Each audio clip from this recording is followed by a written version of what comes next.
प्यारे बच्चों, अस्सलाम वालेकुम।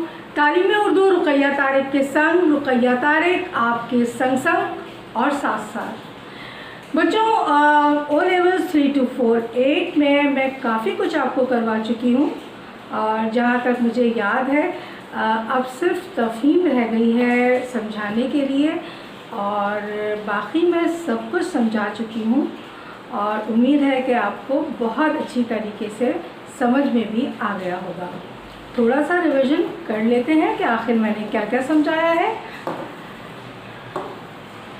ओ लेवल 3 to 4 8 यानी जो आपका उर्दू का पेपर है बेटा, उसके 2 पेपर होते हैं, एक पेपर 1 और एक पेपर 2। पेपर 1 55 नंबर का होता है। इसके 3 हिस्से होते हैं। नंबर 1 मज़मून नवीसी 15 नंबर, मुकालमा, तकरीर, ख़त या रिपोर्ट या मुकालमा आएगा या तकरीर या ख़त या रिपोर्ट। और ये होगी इसके कितने नंबर होंगे? इसके 20 नंबर होंगे। फिर है तर्जुमा नवीसी। आपको एक पैसेज दिया जाएगा इंग्लिश में, उसको आपको कन्वर्ट करना होगा उर्दू में और ये भी कितने नंबर का है? 20 नंबर का। ये तीनों चीज़ें मैं बहुत अच्छी तरीके से समझा चुकी हूँ कि किस तरह हमारी टाइम लिमिट होगी, किस तरह हमें ये करना होगा और क्या बेहतर होता है करना। मैंने आपको बताया था कि तकरीर से बेहतर होता है कि आप ख़त कर लें। आपको दिया जाता है ना कि मुकालमा करें या तकरीर करें, तो बेहतर होगा कि आप मुकालमात कर लें, क्योंकि अगर आप 10 मुकालमे एक फ़र्द के और 10 मुकालमे दूसरे फ़र्द के अगर आप लिख रहे हैं तो 20 हो गए, तो जो एग्ज़ामिनर है उसको नंबर काटने में मुश्किल पेश आएगी और वो कोशिश क्या मजबूर होगा वो कि आपको पूरे नंबर दिए जाए। तकरीर में आपका वसी तजुर्बा होना चाहिए, आपके पास अशार होने चाहिए, आपके पास अल्फाज बेहतरीन होने चाहिए, आपका दिल जोश व वलवले से भरा होना चाहिए। तो इसलिए मैं अक्सर मना करती हूँ कि तकरीर आप चॉइस में छोड़ दिया करें। अगर आप कर सकते हैं तो ज़रूर कीजिए, ठीक है। फिर ख़त है। ख़त मैं कहती हूँ जब आप ये सवाल आप अटैम्प्ट कर रहे हों तो ख़त को प्रेफरेंस दीजिए, क्योंकि जो ख़त का तरीका होता है वो हमेशा एक ही होता है। आपको पता होता है कि पता लिखना है, फिर बीच का मतन है, फिर लास्ट में फ़क़त जो भी आपका नाम है वो आप लिखते हैं।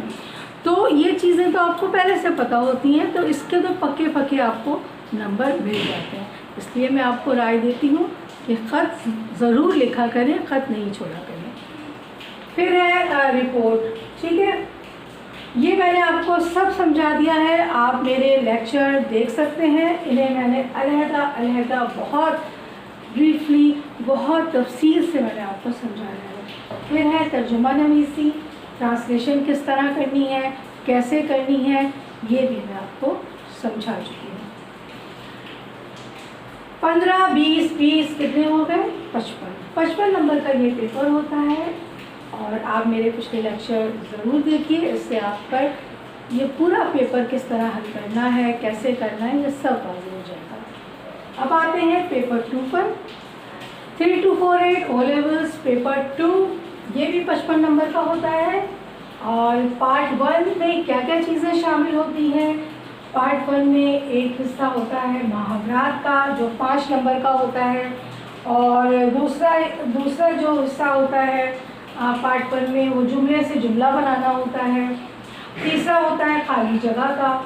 ये मुहावरात, जुमले से जुमला बनाना, खाली जगह पुर करना, ये सब के मैंने अलग अलग लेक्चर आपको अपलोड किए हैं यूट्यूब पर। आप देख लीजिए, बहुत आसानी हो जाएगी आपको पेपर हल करने के लिए। फिर है बेटा पेपर 2 में आपका दूसरा जो पार्ट होता है वो होता है तलखीस निगारी, यानी खुलासा निगारी, जिसे आप इंग्लिश में समरी बोलते हैं, ठीक है। इसको भी मैं बहुत अच्छी तरीके से अपलोड कर चुकी हूँ यूट्यूब पर, आप देख लीजिए। अब हमें करना है तफ़हीम। बच्चों, 3rd पार्ट है आपका पेपर 2 का तफ़हीम, और ये 30 नंबर की होती है। दो तफ़हीम होती है, दोनों लाजमी होती है, दोनों करना ज़रूरी होती है। 15-15 नंबर की ये तफ़हीम होती है और आज हम सीखेंगे कि तफ़हीम किस तरह करनी है, कैसे करनी है और इसका क्या अंदाज़ होगा करने का, ये आज मैं आपको समझाऊंगी। ठीक है बेटा, समझने से पहले उम्मीद है जिन बच्चों ने मुझे सब्सक्राइब नहीं किया है वो जल्दी से सब्सक्राइब कर दीजिए और बेल आइकन पर भी बटन दबा दीजिए। और इसके अलावा अगर आपको मेरी वीडियोस पसंद आ रही हैं तो एक लाइक तो बनता ही है।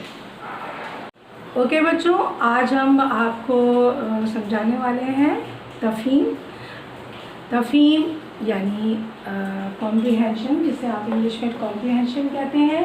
पेपर 2 का 3rd पार्ट होता है ये, और कॉम्प्रिहेंशन यानी तफ़हीम कहलाती है ये।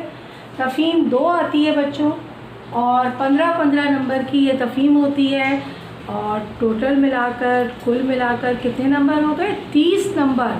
30 नंबर बहुत होते हैं, इसलिए हमें तफ़हीम पर बहुत ज़्यादा तवज्जो देनी है। ठीक है। अच्छा, तफ़हीम कैसे की जाती है, किस तरह की जाती है, ये आप अच्छी तरह समझ लीजिए। बचपन में तो आप क्या करते थे तफ़हीम में कि आपको जब पैराग्राफ दिया जाता था आप क्या करते थे, यहाँ से यहाँ तक क्वेश्चन नंबर 1 का जवाब, यहाँ से यहाँ तक सवाल नंबर 2 का जवाब और सवाल नंबर 3 का यहाँ से यहाँ तक जवाब, ये आप कर लेते थे और आपको मार्क्स भी मिल जाते थे। यहाँ ऐसा कुछ नहीं होने वाला है। यहाँ आपको क्या करना होगा, पूरा पैराग्राफ आपको पढ़ना होगा और फिर पैराग्राफ पढ़ने के बाद आपके जहन में मुतरादिफ अल्फाज आने चाहिए या उसी से मुताबिकत रखते हुए कोई जुमला आना चाहिए, तभी तो आपका ज़हानत का आप अपने ज़हानत के इम्तिहान में पास होंगे। ठीक है। अभी मैं आपको पूरा बताऊंगी कि किस तरह की इबारत आती है और हमें किस तरह सवाल का जवाब देना होगा। ठीक है बेटा, तो अभी आप इबारत देखिए, फिर मैं आपको सवालात बताऊंगी। 2016 का एक पेपर है, उसमें ये तफ़हीम आई हुई है, तो वो हम देखते हैं, समझते हैं। मगर इससे पहले जिन बच्चों ने मुझे सब्सक्राइब नहीं किया है वो जल्दी से सब्सक्राइब कर लें, और ताकि आपको अच्छी से अच्छी वीडियोस मिलती रहे और आपके इल्म में इजाफ़ा होता रहे। इसके अलावा एक और बात आपसे कहनी थी कि बेटा उर्दू को आप अहमियत दीजिए। आप ज़रा सी अहमियत देंगे या आपको अहमियत वाला बना देगा। उर्दू से प्यार नहीं, मोहब्बत नहीं, इश्क कीजिए। ठीक है बेटा।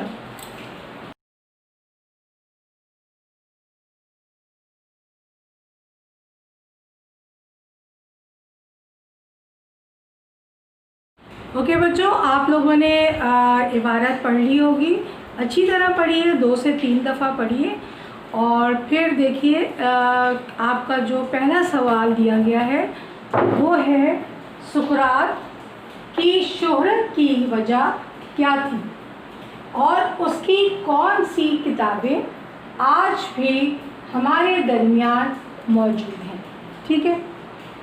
अब आप अगर आपने इबारत पढ़ी है तो आप देखें कि दूसरे पैराग्राफ में दिया गया है कि इल्मो हिकमत के आप माहिर थे।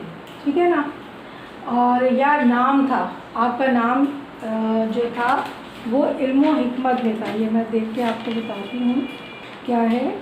सेकंड पैराग्राफ में, हाँ, सेकंड पैराग्राफ में है कि इल्मो हिकमत में भी नाम पैदा किया। ठीक है ना, फ़ौरन आपके जहन में क्लिक हो जानी चाहिए, फ़ौरन जहन में आ जाना चाहिए नाम पैदा करना यानी शोहरत हासिल करना। ठीक है, नामवरी हासिल करना, शोहरत हासिल करना, तो फ़ौरन का फ़ौरन आपके जहन में आ जाना चाहिए कि इल्मो हिकमत में नाम पैदा किया।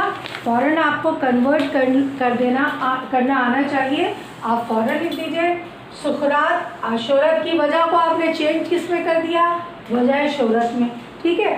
सुखरात की वजह शोहरत ये थी कि आप बहुत बड़े आलिम और हकीम थे, या आलिम व हकीम थे, ठीक है ना।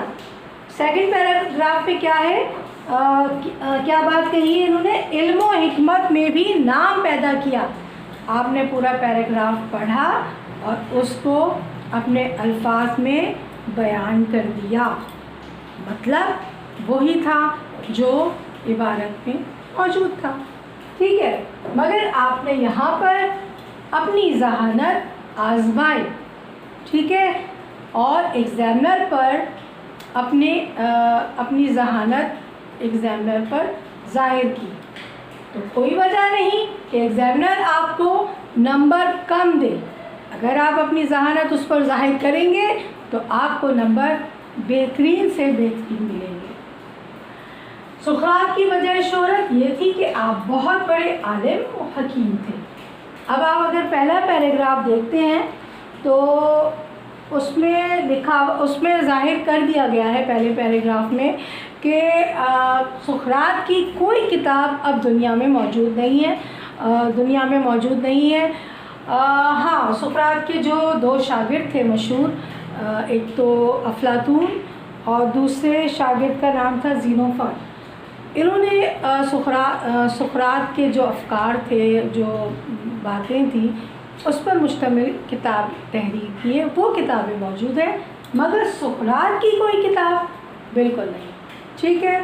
तो हमने क्या किया, हमने लिख दिया आलिम व हकीम थे, आपकी कोई भी किताब हमारे दरमियान मौजूद नहीं। अच्छा, दरमियान यहाँ पर भी मौजूद है, तो आप यहाँ पर थोड़ी सी चेंजिंग ला सकते हैं, थोड़ा सा अपना रोब डाल सकते हैं। आप दरमियान के बजाय आप लिख सकते हो हमारे पास, या हमारे दरमियान, हमारे दरमियान मौजूद नहीं है। ओके, सुकरात की वजह शोहरत ये थी कि आप बहुत बड़े आलिम व हकीम थे, आपकी कोई भी किताब हमारे पास या हमारे दरमियान मौजूद नहीं है।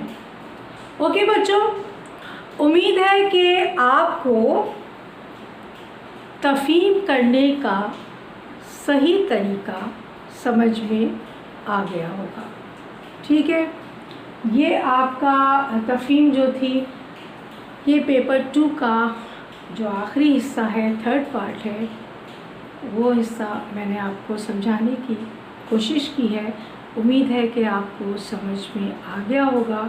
अगर आपको ये वीडियो पसंद आई है तो एक लाइक तो बनता है, और वो बच्चे जिन्होंने मुझे अभी तक सब्सक्राइब नहीं किया है, सब्सक्राइब कीजिए, ताकि आपको तालीम उर्दू से मुताल्लिक़ अच्छी से अच्छी वीडियो हासिल हो सके। इसके अलावा एक और बात मुझे कह रही थी कि कुछ वालिदैन ने मुझसे कहा कि मिस रुक़ैया, आप एक तो मैट्रिक सिस्टम के बारे में भी हमें पढ़ाइए, मैट्रिक में क्या क्या चीज़ें हैं और किस तरह बच्चों को करना चाहिए, कितनी टाइम लिमिट होनी चाहिए, कितने नंबर का पेपर होता है, ये सब बातें भी आप हमें समझाइए। तो मेरे प्यारे मैट्रिक के बच्चों, आप दिल बर्दाश्ता ना हो, आपके लिए भी मैं तालीम उर्दू में आपको भी अब बहुत जल्द समझाने वाली हूँ, और आप अच्छी तरह समझिएगा, और उर्दू जिसको आप ज़रा सी अहमियत देते हैं वो आपको अहमियत वाला बना देता है, तो उर्दू पर तवज्जो दीजिएगा। इसके अलावा कुछ वालिदैन ने, ख़ास तौर पर वालिदाओं ने मुझसे कहा कि इम्तिहान के दौरान बच्चों को ऐसी कौन सी ग़िज़ाएँ दी जाएं और उनके साथ कैसा रवैया रखा जाए और किस तरह रहा जाए और क्या क्या किया जाए, ये आप हमें बताइए। तो बहुत जल्द मैं आपको ये भी बताने वाली हूँ। दुआओं में याद रखिएगा। رقیہ طارق کو اجازت دیجیے. اللہ حافظ.